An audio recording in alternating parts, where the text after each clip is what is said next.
At the outset, we're introduced to a man who could well be dubbed history's most audacious conman. He posed as a pilot, flying millions of miles, traversing nearly 100 countries across the globe. Not stopping there, he impersonated a doctor, climbing the ranks to become the deputy director of a hospital. Boldly, he even took on the challenging role of a lawyer, miraculously winning a court case. Facing the relentless pursuit of the FBI, he managed to escape their clutches time and again. By the tender age of 17, he had amassed a fortune worth millions. To understand how he achieved such feats, we must delve into the deceptions life played on him. Frank once had a blissful family life. His father was a chairman of a public company and his mother was dignified and beautiful, showering him with love. However, this happiness was short-lived. His father faced an investigation for tax evasion, which led the company to the brink of bankruptcy. His mother, contrary to Frank's idealized image, frequently betrayed his father. As for Frank, he transitioned from an elite to a public school. His first day was anything but smooth as bullies targeted him for looking too old, mocking him as an unfortunate substitute teacher. In defiance, Frank wrote his name on the blackboard, claiming to be the new substitute teacher. The bullies were dumbfounded, and as doubt lingered among the other students,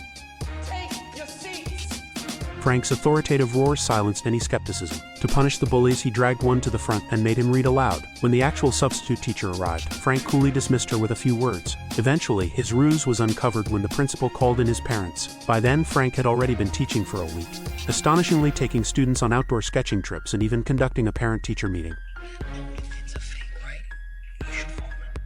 Soon after, life dealt Frank a harsh blow. His parents decided to divorce, forcing him to choose between them. Overwhelmed, Frank left home, embarking on a life on the run at just 17 without the means to support himself. To survive, he concocted a sinister plan, altering checks with a knife and eraser, then adding a new number and a stranger's name from the newspaper. Despite his efforts, such crudely forged checks were invariably rejected by banks, regardless of his attempts to evoke sympathy or feign illness. I'm sorry, but we are not allowed to take checks from people we don't know. Disheartened, Frank wandered the streets until a pilot, accompanied by several attractive flight attendants, caught his attention. The admiration and attention the pilot received from everyone, including children clamoring for autographs, sparked envy in Frank. From that moment, Frank was determined to become a pilot, albeit through unconventional means. Disguising himself as a journalist, he interviewed a senior executive at an airline and gathered essential information. He then forged a pilot's license and had a pilot's uniform tailor-made for himself. Thus, Frank achieved his dream of becoming a celebrated pilot, embarking on an extraordinary life journey. With this new identity, bank tellers never questioned him, and his forgery skills improved significantly. Upon learning that company checks could be exchanged for more, he bought airplane models, soaked them in his bathtub, and then carefully removed and attached the airline's logo onto his counterfeit checks. Leveraging his pilot persona, he successfully cashed these checks. Frank's exploits spiraled out of control. His bathtub overflowed with airplane models and his floor was littered with forged checks. This scheme netted him a significant sum of money. Not satisfied, Frank used his pilot's identity to travel the world, conning people in various countries. During his travels, he even met a beautiful flight attendant, marking the peak of his life. In each country, Frank utilized his keen observational skills to identify naive bank tellers.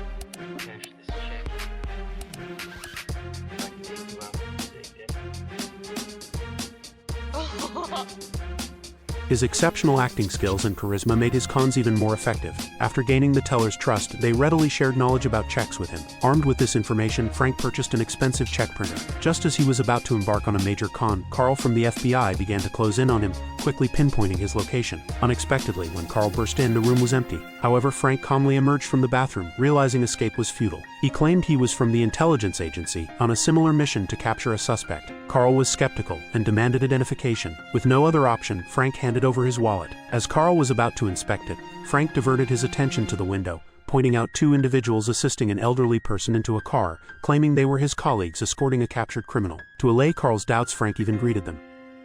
Hey Murph, yeah, call the LAPD again. I don't want people walking through my crime scene. Despite the convincing lie, Frank was inwardly panicked. It was only when Carl holstered his gun that Frank breathed a sigh of relief. He then took the check printer, claiming it was evidence for the investigation. Carl thought he hadn't wasted his trip and relaxed, but soon realized something was amiss. Upon checking the wallet, he found it filled with paper logos, realizing Frank had outwitted him. Carl could only watch helplessly as Frank made his escape. After this incident, Frank's confidence soared, and he arrogantly assumed the role of a secret agent. With his looks and wealth, he attracted many women, but no one knew of the emptiness and loneliness he felt inside. On Christmas Day, Carl received an unexpected call from Frank, who informed him he was in room 3113 of a certain hotel and could be arrested anytime. Carl was initially skeptical, then unexpectedly found himself laughing. You have no one else to call.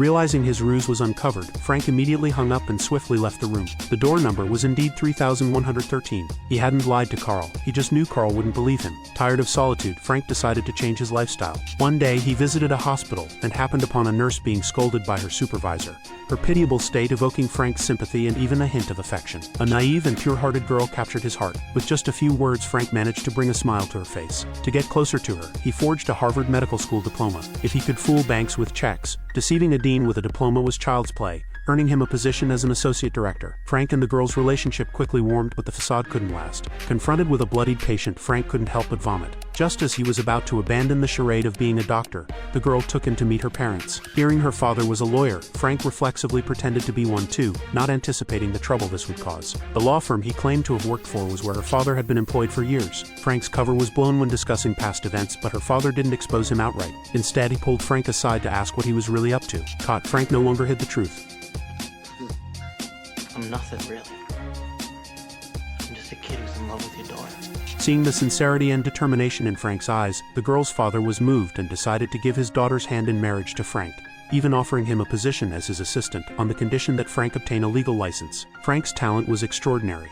With just 2 weeks of intense study, he acquired the coveted lawyer's license and miraculously won a case with minimal effort. On another Christmas day, Frank called Carl, claiming he intended to retire from his life of crime and was about to get married, asking Carl to stop pursuing him. But that was unlikely, as Frank had already caused banks to lose over $4 million, and the authorities were determined to bring him to justice. As expected, Carl and his team arrived on the wedding day. Frank hurried into the bedroom and revealed the entire truth to his fiancée. The sudden revelation overwhelmed her. With no time for lengthy explanations, Frank planned to flee with her and the money. Confused and unsure, she hesitated, forcing Frank to arrange a meeting at the airport in 2 days. When Carl entered the room, he found only scattered banknotes. 2 days later, as Frank spotted his fiancée approaching, he noticed police not only beside her but also undercover officers surrounding the airport. He didn't approach her. To escape the country, Frank resorted to his old tricks. He posed as a pilot, recruiting flight attendants at a university. After a thorough selection process, he chose 8 beautiful girls. As they walked through the airport lobby, they attracted everyone's attention, diverting focus from Frank amidst them. To ensure his escape, Frank even arranged for a decoy at the airport to distract the police. When Carl arrived, he was met with a taunting message, "You're too late," while Frank was already far away. 7 months later, banks around the world began receiving counterfeit checks, with the last one exchanged in France,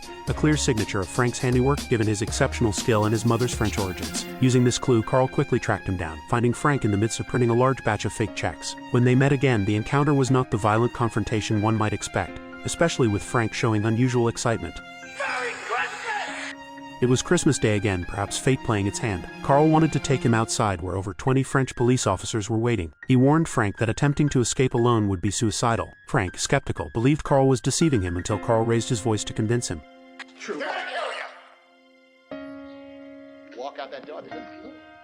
Seeing Carl's sincerity, Frank followed him outside only to find peace. Just as he suspected a trick, police cars suddenly appeared and he was quickly taken into custody. Months later, Carl extradited him back to the United States. On the plane, Frank learned of his father's death, a devastating blow that led him to lock himself in the bathroom where he remained until the plane's descent. Carl, sensing something amiss, had the door forced open only to find it empty. Frank had escaped through the toilet service duct during the plane's landing, not to flee but to visit his mother. Peering through the window, he saw a happy new family, including a sister he had never met. Reflecting on his past, he realized his crimes were an attempt to have such a family, an aspiration he never fulfilled. When the police arrived, Frank willingly surrendered, not wishing to disturb his mother. Frank was sentenced to 12 years in prison. Every Christmas, Carl visited him, and during his sentence, Frank helped solve dozens of check fraud cases for the authorities. With just a glance, Frank could deduce how a crime was committed, proving his genius. To utilize his skills, Carl convinced the authorities to release Frank under the condition he worked for the FBI. Any attempt at escape would result in life imprisonment. Thus, the former conman became a young, successful anti-fraud expert. However, the pressure of his new role tempted him to flee again. He attempted to escape by impersonating a pilot, but Carl, anticipating this, chose not to apprehend him. Instead, he advised Frank that a life built on lies and deceit might be easier, but ultimately worthless. Frank seemed to understand and returned to his duties. Over time, he matured significantly, recognizing Carl's role not just as a helper, but as someone who allowed him to realize his true potential. Years later, Frank became a revered anti-fraud expert, solving countless cases and commanding fees from banks exceeding $1 million annually. Thanks for watching.